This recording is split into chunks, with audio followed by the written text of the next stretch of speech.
มาก็รับกราบสวัสดีท่านผู้ชมทุกท่านกันด้วยครับวันนี้ก็ผมกับช่องท้าแปปเปอร์เช่นเคยนะทุกคนและคำแรกลืมกดติดตามกดไลค์กดแชร์ด้วย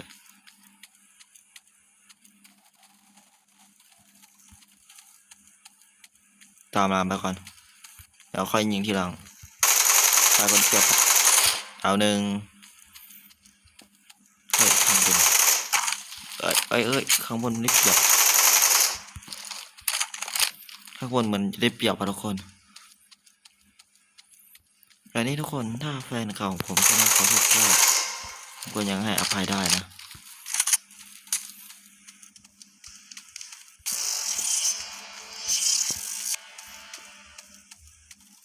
ยังพูดถึงแฟนเก่าอยู่เหรอแฟนเก่ายังไม่ฟังอะไรกันเลย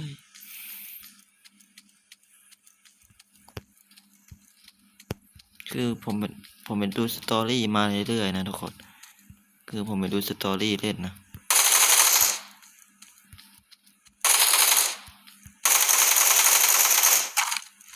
ไปตายวะ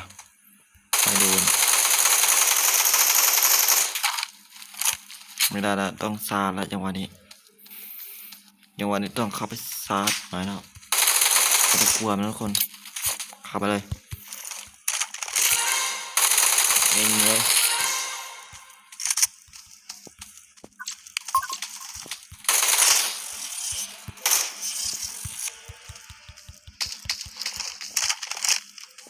กระเทียบ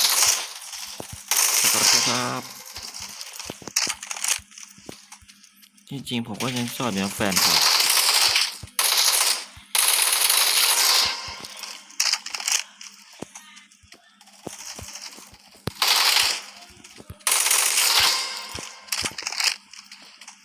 แม่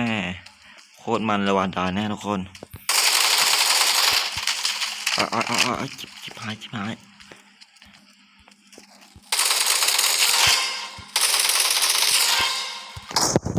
ทิ้งระเบิดเอาดี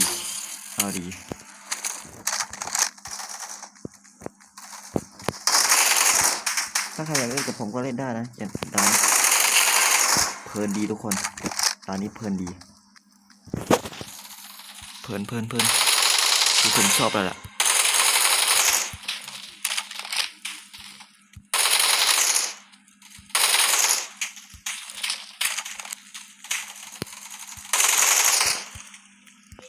นกกระสุนละ30 นัดวัดเดอะฮิลขอลูกกระสุนหน่อยครับพี่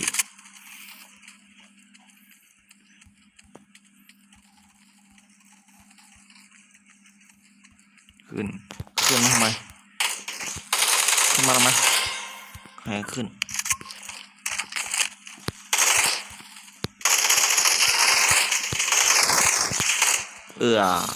โดนยิงโดนบอทยิงได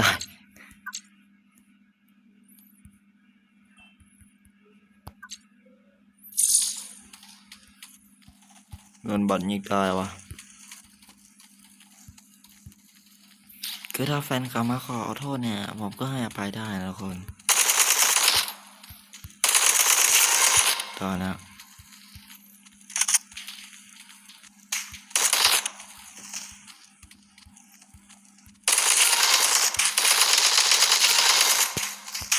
โอ้โหโดเปิดสวนไปพ่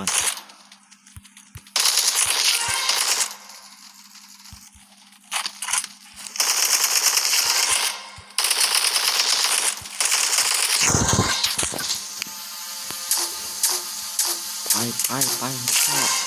ข้ามันโดนลังยิงใครยิงวะนี่จะปะยิงอ่ะ25 คิวแล้วตอนเนี้ยโคตรมันแล้วทุกคนมันกว่ามีไร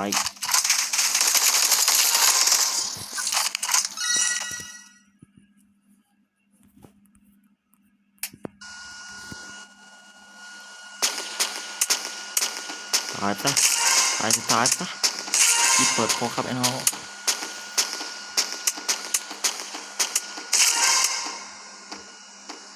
โอ้กระสุนหมดว่ะ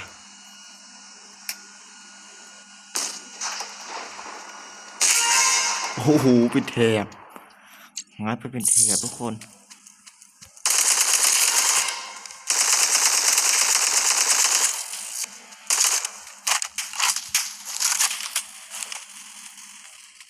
ใครมันยิงวะ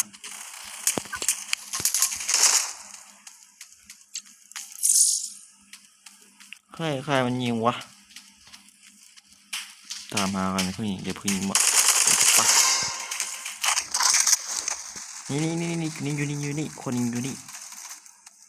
คนอยู่นี่คนยิงอยู่ไหน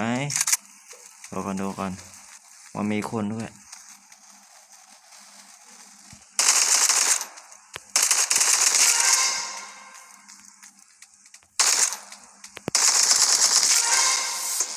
เรียบร้อย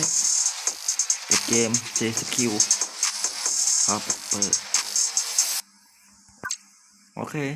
สำหรับเพื่อนชอบนี้ฝากกดไลค์กดแชร์กดติดตามเอาไว้เจอกันใหม่ในภาคหน้าภาคนี้ขอตัวลาไปก่อนสวัสดีครับผม